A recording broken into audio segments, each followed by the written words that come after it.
Roxy Psycho, cuando fue el año 65. Red, Shake, Pancho Medal. Ya bien bajita, ¿no? Ahí te rozaba acá, mira, una como la de los Beatles, ¿no? Sí, la anterior. Este lo tengo en DVD, mira, este de acá. Este de aquí. Esta película. ¿De qué origen? ¿Ah? Es el VHS, ¿no? Es el VHS. VHS, ¿no?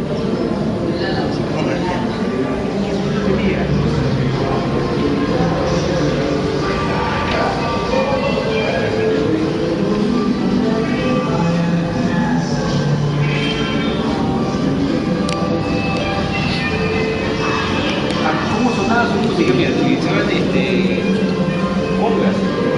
Sí. Era un soul fan un poco desabrido. Tengo grabaciones. Estos son los primeros Dynacore que llegaron a Lima. Dynacore. Yo tenía uno de estos.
Muchas películas de los años 50, como también Maldad, Compás del Reloj, donde se difunde la música de Bill Haley. En el año 55, el estreno de estas películas genera un interés muy grande entre el público, lo que hace que las distribuidoras de discos de aquel entonces empiecen a importar la música de Bill Haley sobre todo, y eso genera obviamente un interés muy grande. Ya hacía unos años, a comienzos de los 50, se inauguran dos casas discográficas en el Perú, que son MAC y Sonoradio, que son como que las dos casas discográficas más importantes, que inicialmente empiezan a producir discos de grupos, digamos, de orquestas, digamos, la orquesta de Pérez Prado se había presentado en Lima también a comienzos de los 50, se había generado todo éxito masivo, ¿no? Todo un interés. Y estas orquestas que empiezan a tocar en los años 50 eran orquestas muy, digamos, eclécticas, ¿no? O sea, podían tocar un tema de una guaracha. Es el primer disco, digamos, con composiciones hechas en el Perú con temas de rock and roll, ¿no?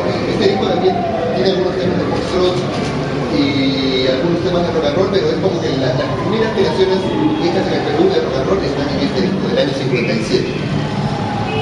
De este disco, de esta formación en la que están Elías Ponce, está ¿cómo se llama este señor? El baterista, se me fue, el Pat Rey, que era un irlandés, me parece que estaba instalado en el Perú. Es un grupo que en realidad después ya no tiene Pat Rey siguió tocando, pero básicamente como que un plan de jazz, y Elías Ponce, según lo que me cuentan, es algo que falta, alguien tendría que aparecer para que nos revele ese misterio, pero hasta donde he podido investigar, Elías Ponce luego integró otra banda que se dedicó obviamente a la producción, fundó este estudio de grabación bien importante que hasta ahora funciona, pero Elías Ponce formó otra banda en el año 62, se llamaban Los Jokers. Es una banda así como de lo que sería, digamos, las primeras bandas peruanas de rock propiamente, aunque digamos que teniendo influencias también de Sedaka, por ahí de Elvis, y es como que las primeras bandas así como de gente joven, de gente en realidad ya no se ponen a hacer rock and roll un poco para satisfacer una demanda, sino gente joven que de pronto ya es captada, digamos, por esa semilla, ¿no? del rock and roll. Están este grupo, Los Jokers, y Los Jokers graban por acá, y después el baterista de Los Jokers, parece que se llama, forma otra banda que se llama Los Zodiac, junto con otros integrantes, este grupo de acá, que es del año 62. En conjunto con Los Zodiac aparece también los historias que pudieron interesarse, y en simultáneo a ellos aparecen como los Stars, que luego se vuelven los Lips, y se crea, y los Steps también que hacían como temas de rock and roll, y se crea como una primera escena de grupos de rock and roll que alternaban con conjuntos de nueva ola y que tenía un sonido muy estilizado, pero muy bien lograda, digamos, un trabajo bastante de mucha sofisticación en cuanto al nivel de producción de los discos, sobre todo en el caso de Los Zodiac. Y es como un primer momento en realidad en el que aparece como la génesis, ¿no? de rock and roll. Estas bandas originalmente se dedican a hacer covers, aunque también tienen temas propios, en el caso de Los Zodiac que tienen algunos temas instrumentales. Y es como que ese primer momento, ¿no? Que definitivamente con la aparición de los Beatles en el año 63, un poco las cosas van a cambiar. La influencia de los Beatles a nivel planetario es absoluta, y es un antes y un después. De hecho, cuando aparecen estos conjuntos, eso es algo que ellos mismos me han contado, Los Zodiac, para ellos fue muy distinto después del 63, después de que aparecieron los Beatles, porque cuando ellos aparecieron, y era un poco lo que dije en ese momento, era también la época de los solistas, ¿no? O sea, estaban en Sedaka, no sé, o sea, la idea eran los personajes, ¿no? Lo que se había puesto eran los nombres de él. Y cuando aparecen los Beatles, también la idea del conjunto musical empieza a tener más fuerza, y de hecho las cuestiones económicas influyen mucho en el desarrollo también de una industria, ¿no? Y obviamente ante la demanda del conjunto musical, ya no son, digamos, los solistas que en ese momento también existían en el grupo, como Jimmy Santi, qué sé yo, un montón de solistas que llenaban de deseos, y era como que lo más visible, todos los músicos eran como que los que estaban un poco en los flancos, pero después del 63 hay toda una explosión en Lima de conjuntos musicales, un poco obviamente influidos por la aparición de los Beatles, por el modelo de agrupación de los Beatles, que obviamente se convierte en el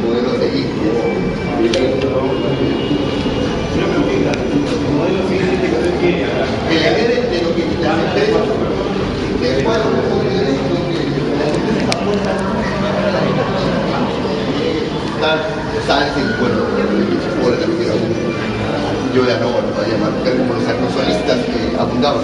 Pero después ya empiezan a aparecer estos conjuntos y aparece una etapa, todavía estos son los Sunset, es otra banda, quizás los Sunset y los Zodiac sean las bandas más importantes de esta época del 62-63. Ya cuando aparecen los Incas modernos, antes tenían una banda previa también que había durado unos meses, pero ya cuando aparecen los Incas modernos y graban el primer LP, ya creo que hay el primer LP de rock, pero ya creo que hay un cambio, ¿no? O sea, me parece que a partir del 63 hasta el 66 quizás hay como un periodo de gestación de grupos de beat, de garaje, y que parece como una crudeza que lo distingue mucho de esta generación previa de los Zodiac, de los Sunset, que eran grupos más bien muy, no sé cómo decirlo, pero muy como delicados, ¿no? ¿Cierto? Como una música un poco más formal. Sí, era una música bien de salón, muy como bonita. Y más bien cuando aparecen estos grupos, que es como esta cosa más garajera, ¿no? Que grupos que quieren imitar un poco a los Beatles y como que la destreza no les da, pero la actitud sí les da, y entonces termina siendo una cosa súper más agresiva y expresiva, ¿no? No, pero era la idea de los grupos de garaje que aparecen, digamos, alrededor de 64, 65, que son muchos de los grupos que aparecen un poco como los Sonics, no sé, hay un montón de grupos de este sonido El Opio más crudo, que aparecen como que un poco ante el éxito de los Beatles empiezan a aparecer por todas partes estos conjuntos musicales y tienen un sonido crudo. O sea, si ustedes buscan en internet estos compilatorios que se llaman Nuggets, que son unos compilatorios de todas estas bandas que aparecen a partir del 63, 64, que tienen ese sonido como áspero, duro, y que se conoce como garaje, y que acá también tenía su digamos, su versión. Los grupos no eran así, ¿no? No. Como para que ellos se dejen influenciar. ¿Cómo nació esa idea de hacer un sonido crudo? ¿De qué sonido? ¿O fue la falta de tener buenos instrumentos? Hay una serie de factores. De hecho, en general el movimiento de garaje es mundial. Hay muchas bandas, tanto en Brasil y como que en muchos países. Pasó mucho después de los Beatles. Es como una reacción que surge de los Beatles, de bandas que quieren un poco tocar como ellos, pero no pueden. Son como más underground. Pero yo creo que no querían tocar como ellos. Bueno, eso no. A los Rolling, claro, querían imitar a los Rolling Stones. Eso fue, claro. Es más la influencia británica, de hecho, que tienen, pero es todo un conjunto de bandas muy grandes alrededor del mundo. O sea, las bandas de garaje en general no son cuadros, son miles, y hay con muchos compiladores, hay toda una cultura de recuperación de estas bandas de 65 en adelante que ya tienen su sonido bien áspero, que muchas las ven como antecedentes también para el punk. Y consisten de garaje porque sus grabaciones se hacían de garaje, no en estudio. En algunos casos, eventualmente sí, la idea de que tocaban en garaje era real, pero también tiene que ver por la crudeza del sonido que tienen. Escuchas estas bandas como Sonic, Spy es un poco posterior, pero Sonic quizás es el ejemplo más, o de Stendhal, tienen un sonido como crudo.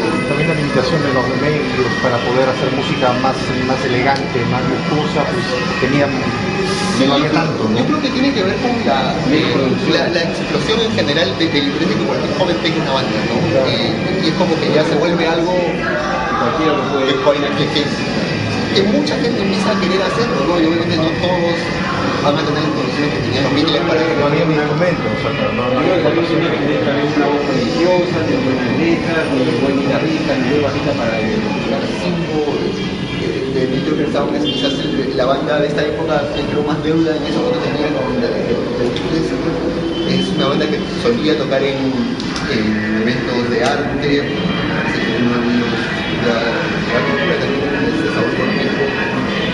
y bueno, ellos eran amigos de Russell Hastings, que es este artista plástico que hizo una muestra en Turquía de música contemporáneo, y ellos tocaron ahí. Es un poco que son los primeros, era la época también en que Perú surgía toda esta cuestión del arte conceptual y del arte pop, y la idea de hacer conciertos en galerías de arte, ¿no? Un poco como se hacía en otras partes del mundo, ¿no? Y ellos fueron los pioneros en eso.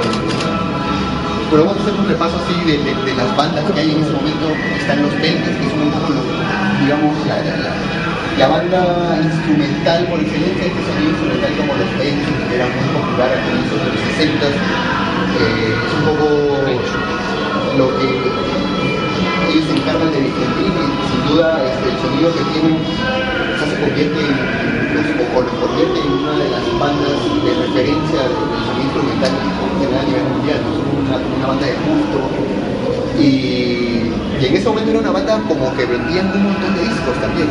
Hasta ahora han sacado reediciones de los discos en España, han vendido millones de copias. Bueno, es lo que ellos dicen, no sé si vendieron millones, pero definitivamente miles de copias. Y en esa época también me di cuenta que era otro momento de la industria, se vendían muchos discos, no había piratería, era normal comprar un disco. Era como que, pero comprar un disco podía ser como comprar un periódico, una cosa así, ¿no? Era algo habitual. Bueno, están los Dolchos, que es una banda que en realidad está más asociada al mundo de la nueva ola, pero usted sabe que bueno, los Dolchos tienen un periodo también psicodélico, hacían covers de bandas muy raras, en general del rock internacional, como Electric Blues, por ejemplo, tienen un cover. Y tienen un periodo de los años 45 de rock psicodélico bien interesante, ¿no? Hay una anécdota que sí cuenta, creo que Chicago, que dice que cuando sacaron estos discos de rock psicodélico, el público un poco que les dio la espalda, y ellos tuvieron que volver un poco al estilo que tenían, un poco más tirado a la nueva ola, ¿no? ¿Fueron los primeros a sacar rock psicodélico? No, los primeros en sacar rock psicodélico no están del todo claro, pero digamos que, por ejemplo, los Polis, que es una banda instrumental, ya empezaba a meter ese sonido muy psicodélico, a hacer arreglos, detallitos, sonidos con artista, y tenían una calidad en la producción realmente impresionante, ¿no? Pero la psicodelia en realidad va a llegar, bueno, con los Chains, cuando sacan este disco Docena 3, y los Texados de Arequipa, ya acá ya estamos ya en el terreno ya propiamente de la psicodelia. Obviamente que el concepto de psicodelia internacionalmente aparece como que en el año quizás 66, quizás con el revólver de los Beatles, ya ahí el asunto empieza a mirar hacia otro tipo de sonido, ¿no? Y bueno, Panic Majestic de los Stones, creo que es el 67. Pero ahí ya por esos años 67 ya, bueno, ya gente está tocando, ya en ese momento ya existe ya una inclinación hacia el rock psicodélico en general, que también es como un tipo de música que lo que quiere es un poco explorar los estados de la conciencia, un poco emulando también los efectos que producen ciertas drogas que en ese momento se ponen de moda, como los ácidos, sobre todo, ¿no? Bueno, acá una banda como los York, que es una banda que también fluctúa, digamos que empezaron con un sonido súper garaje, emulando mucho a los Icos también. Ellos hacían un cover de Demolición, y empezaron a tener un viaje hacia la psicodelia, hacia un sonido en realidad muy de vanguardia, pienso yo. Y es una banda que en realidad ha pasado de cosas como, no sé cómo decirlo, súper básicas, un rock and roll bastante crudo, hacia temas no instrumentales del todo, pero incluso ahí tiene un tema por ahí que son puras cintas volteadas, nada más, o sea, un tipo de elaboraciones muy experimentales. Ay, perdón. Bueno, acá mientras tanto podemos también ir viendo un poco, acá está un poco más diverso el asunto, pero aquí hay un poco ya lo que podría ser el mundo ya propiamente del rock psicodélico, con Traffic Sound, sobre todo, que es la banda quizás emblemática también del rock peruano de fines de los 70, Telegraph Avenue, Darkness, que ya es propiamente, y Pax, que ya son bandas como de rock pesado, pero que son de los 70. Acá justamente está Traffic Sound, de San Thomas Pepper Smelter, que es la banda que forma Gerardo Manuel una vez que se separa de los Chains. Lo que es interesante de San Pepper Smelter, tienen ellos un solo disco, y tienen al final del disco un tema rarísimo que no es rock, que es un tema raga, muy deudor obviamente de Ravi Shankar y todos esos experimentos, y que en realidad es al final para mí uno de mis temas favoritos, y que recomiendo que lo escuchen. Y bueno, y Traffic Sound, que es la banda en la que estaba Jean-Pierre Magnier, ¿no? Manuel Sanguinetti, que es el fundador de Radio Doble 9, y es como que la banda que empieza a tocar en discotecas exclusivas, ¿no? Junto con los Mats, ¿no? Empiezan a hacer conciertos en el Galaxy, que luego fue el Tiffany, y hacían shows así para, no sé, como 4 horas tocando tanto sus temas como versiones de otros temas. Y es como que una banda bastante de culto, ¿no? Además, fueron a tocar a Chile, Argentina, Brasil, tuvieron como que, digamos, un intento de internacionalización, porque esto no se llegó a concretar un poco también porque Willy Barclay, uno de sus integrantes, trabajaba, trabajando en una minera desde siempre y muchos viajes en realidad no se pudieron lograr un poco por eso, pero es una banda que editó varios discos que son absolutamente recomendables, ¿no? Y creo que Traffic Sound debe ser una de las primeras bandas en ser recuperadas, digamos, en esta época. O sea, creo que la primera en tener una revisión internacional en los 90s. Tiene un montón de piratas, hasta discos, hay hasta ediciones japonesas de Traffic Sound. Por acá está Gerardo Manuel, que es un poco una figura también importante del rock peruano. Él tocaba en los Chains, inicialmente también estuvo en los Daltons, y es como tuvo también su propio grupo, ¿no? Gerardo Manuel y El Humo, y era una persona que se encargaba no solamente de hacer rock, sino también de difundir muchas bandas a través de sus programas de televisión y en general organizar, incluso editar un sello, ¿no? A sacar un sello, perdón, discográfico con el que editó bandas también internacionales y era dueño de compilatorio, Vértigo, un compilatorio, este disco de rock en Hacho. Entonces, una persona que en realidad ha hecho una labor de gestión muy importante en el rock peruano. También están los Mats, que es la banda con la que solían tocar mucho los Traffic Sound, y sí, eran dos bandas que se peleaban por este lugar que era el Tiffany's y el Galaxy. Y bueno, ahí toca Mandongo Mujica también. En realidad esta es una foto que es en Londres. Hay toda esta historia, ¿no? De que ellos se fueron a Londres porque conocieron aquí en Lima a los Stones, y allá grabaron en el estudio de los Rolling Stones. Y bueno, recién las grabaciones que hicieron allá empezaron a circular así por internet, y recién este año se ha hecho una edición de sus canciones, que en realidad son bastante notables, y creo que es uno de los grupos, sin duda, de lo que podríamos llamar la época psicodélica, uno de los más notables también. El Opio, que es una banda que empezaron a fusionar el rock con ¿cómo se dice? ¿Andino? Con el sonido andino. Es una agrupación muy exitosa, ¿no? Tocaron también en la Feria del Pacífico. Aún está pendiente hacer una revisión de todos sus 45, pero creo que es una de las bandas pioneras de lo que podría ser la fusión. No es la única, en realidad el tema del rock fusión es bien interesante, porque en realidad empezó con la génesis misma del rock, ¿no? En el disco de los Incas Modernos, que no lo mencioné, hay un carnavalito también, ¿no? O sea, una versión de un carnaval tocada con guitarra eléctrica. Entonces es como ya en los orígenes del rock mismo está presente esa idea de fusionar un poco, porque bueno, somos una sociedad bastante diversa, y ellos creo que ya lograron hacer un sonido bastante, digamos, personal, ¿no? Y es una de las vías de la fusión que tuvo. De hecho, vamos a ver otros grupos como el Polen, por ejemplo, que acá están, que sí son los primeros tal vez en fusionar lo que podría ser el mundo de lo andino, o sea, digamos, ya propiamente, no va a ser propiamente un rock fusión, sino va a ser realmente música andina, pero con una perspectiva muy contemporánea, ¿no? Con, digamos, como elementos de jazz, de blues, pero propiamente hacer música andina, ¿no? Y ellos eran también una comuna hippie. Se fueron a vivir a Cusco, se fueron a vivir a Centralia, tenían toda una cuestión de vivir en el campo. De hecho, el disco más emblemático de ellos se llama Fuera de la Ciudad, ¿no? Como que les da la idea de esa cuestión de salirse un poco del ruido, ¿no? Y ir un poco hacia la naturaleza. Y la música del Polen tenía eso, ¿no? Era música, incluso tenía grabaciones de tipo de aire, de desierto, tenía con estas sonoridades muy propias de la música andina, ¿no? De hecho, es bien interesante la época del Polen, porque es un poco documentada en realidad, porque muchos grupos no tocaron, pero ellos pertenecían como una especie de colectivo en el que también estaba Elay, estaba Susana Vaca, estaba este grupo que tenía Omar Aramayo, que se llamaba Diaguanaco 2000.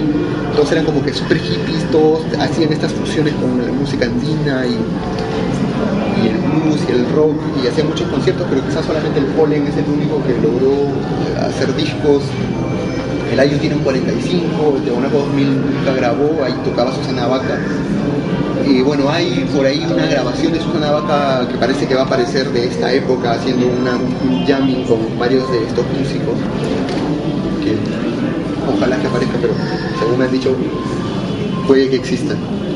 Y bueno, acá están dos bandas que ya son así como que, creo que el zoom de la psicodelia peruana, ¿no? El Álamo, que es esta banda de Iturri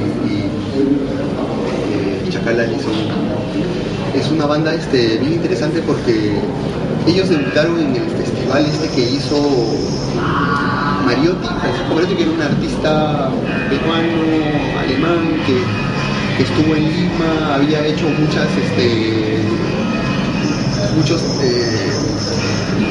obras en eventos internacionales, ¿no? Como la Documenta de Cáceres, la Bienal de Sao Paulo. En la Feria del Pacífico también presentó una instalación sonora, ¿no? Era un cubo luminoso enorme que uno podía entrar y adentro había como que sonidos psicodélicos. Un tipo en realidad que estaba muy interesado en toda la música nueva, ¿no? El rock. Y él hizo este evento que se llama Contacta en el año 72, donde ellos por primera vez tocaron todo este set de rock psicodélico que luego está incluido en el disco Malos Pensamientos, ¿no? Que es el único disco que tienen, más 45. En ese concierto Contacta, además del Álamo, también tocó el Polen, que de la banda que estaba hablando. Y esta es la Agonía, que es la banda de los hermanos Cornejo, Saúl y Manuel Cornejo, que son los que eran líderes del sound. Luego se convirtieron en la Agonía y editaron un par de discos que son también, sobre todo el disco Etcétera, es como que una de las obras maestras también del rock peruano.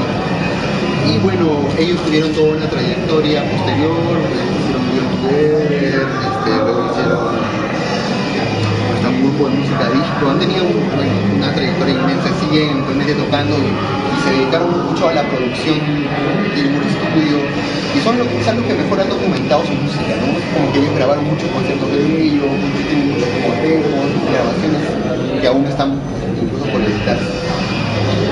Hay una imagen del Polen,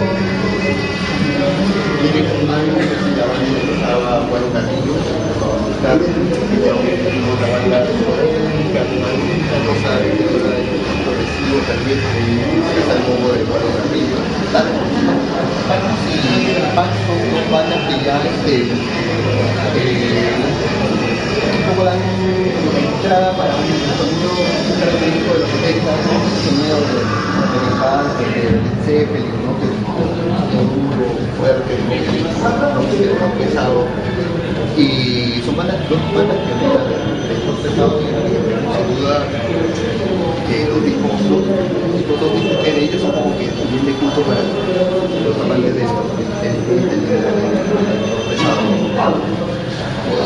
Bueno, la historia con ellos es bien curiosa, ¿no? Los integrantes luego, ¿cómo se llama?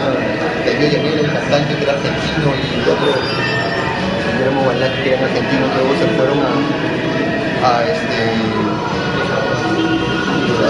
su país, Guillermo Balak no fue, pero Darío Yaniel se pasó se convirtió en fanático religioso y perteneció a una comunidad que se llamaba Los Niños de Dios. Y el tipo incluso cambió de nombre, Manazo se llamaba, y grabaron un disco con esa comunidad que es muy bonito, de canciones sumamente religiosas, pero muy interesante. Y bueno, Pac es una banda de mucho éxito, Pac sobre todo por algunos son bastante bien siempre, no sé qué se ve, pero ellos han arrasado ahí con muchos provincias. De ahí salió Miguel Flores, que es otro músico muy interesante, porque hasta este momento, esto ya es el año 72, 73, es curioso, pero esta muestra abarca justamente ese periodo que va del 63 al 75, ¿cierto? Y por cosas de la vida, bueno, el último, digamos, Miguel Flores tuvo un accidente en el año 74 y tuvo que dejar de tocar en Pax porque tuvo que estar en cama como 8 meses y al estar en cama 8 meses se le la paso escuchando música todo el tiempo y empecé a escuchar otro tipo de música más instrumental, mucha música clásica contemporánea. Por esos años también, en el año 74, recuerden que estamos en los 70, estamos en el contexto del gobierno de Velasco Alvarado, hay una fuerte promoción al folclore, una política cultural de valorizar los valores, digamos, nacionales, identitarios, ¿no? Y entonces hay una difusión del folclore en el ambiente. Y bueno, un poco el pollo es también el resultado de ese clima cultural que se vive, ¿no? A todo esto, en el año 74 llega a Lima un compositor peruano que se llama Celso García, que había vivido en Chile y había trabajado con Víctor Jara, que estuvo como 20 años ahí, y de pronto empezaba por la caída de Allende. Hubo mucha persecución, ¿no? Mataron a Víctor Jara y él también tuvo que huir de Chile y vino al Perú en el 94. Y aquí, bueno, Celso García había sido uno también de los, había estado en la génesis de la canción chilena, o sea, había sido parte de todo esto que se conoce como canción chilena. Entonces llega al Perú y también quiere instaurar un poco esas ideas de este tipo de música que combinaba elementos del folclore con un pensamiento también muy, digamos, de revaloración de raíces, ¿no? Muy propio también esa izquierda en la que ese presidente pertenecía, ¿no? Una persona imperialista, y funda lo que se conoce como los talleres de la canción popular en el año 74. Y los talleres de la canción popular es bien interesante porque aparecen justo en el momento en el que en todas estas bandas y todo este periodo empiezan a crear una especie de declive. Los talleres de la canción popular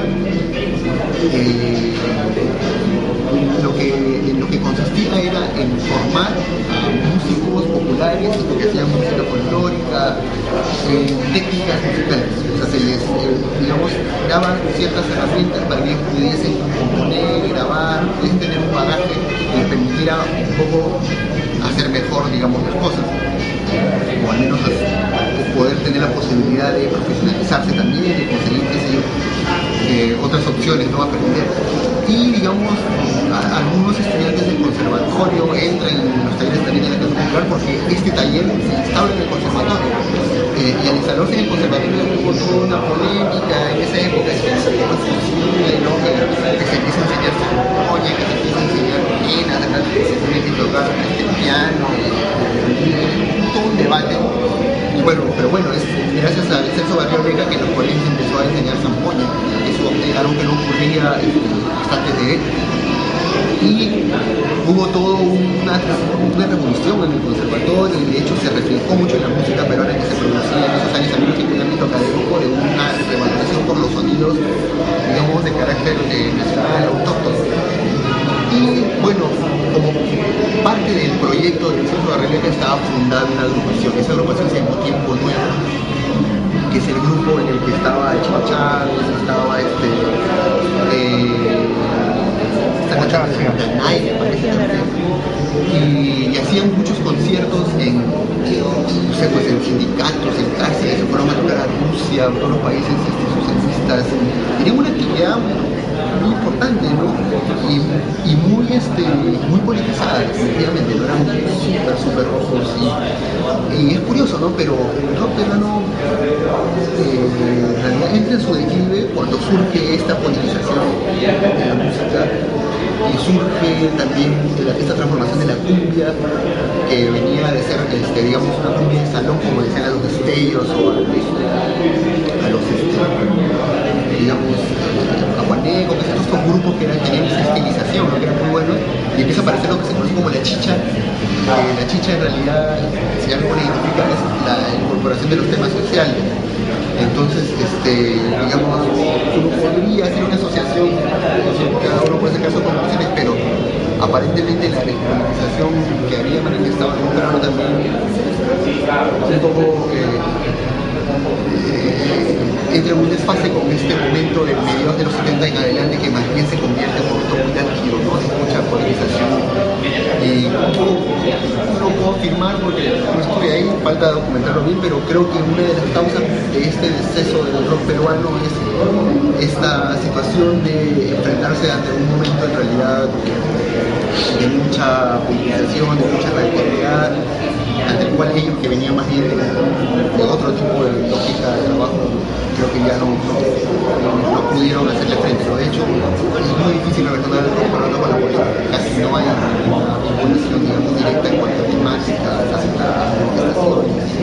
Sí hay, en el caso de los Jobs, por ejemplo, una incorporación del lenguaje popular, de la popular, ¿no? de llevar un poco la cultura de la calle, la música, y ese tipo de los Jobs me parecen los más radicales por eso. Y bueno, volviendo a Pax y a Miguel Flores, hay todo este contexto, como les dije, de la música folclórica, ¿no? Y lo que hace justamente Miguel Flores es fundar un grupo que se llama Ave Acústica. Y Ave Acústica era un grupo que él denominaba como de neofolclor, coincidiendo justamente con la aparición de todos estos grupos folclóricos que salen de la canción popular. Él de hecho asistió a los talleres de Jorge Celso. Y bueno, era un grupo raro, ¿no? Él se sentía más en sintonía con el polen, digamos, que con el tiempo nuevo tal vez, pero era un poco el momento, ¿no? Estaba viviendo las transformaciones que estaban pasando.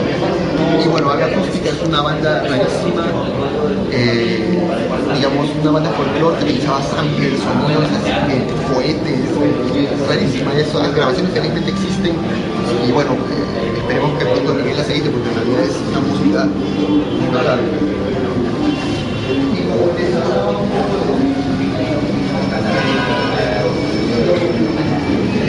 La aparición de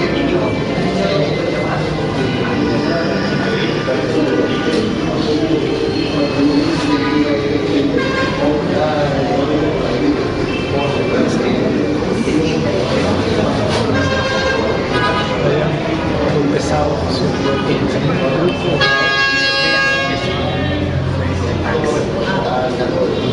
solamente sacaron y comenzaron a tacos, pero ellos eran como estos patas, el líder de la bandera Pico iba a presentarse en la noche, es grave no por la culpa de él, sino porque tuvo diferencias con todos los terroristas que manejaba la entera. Hubo también un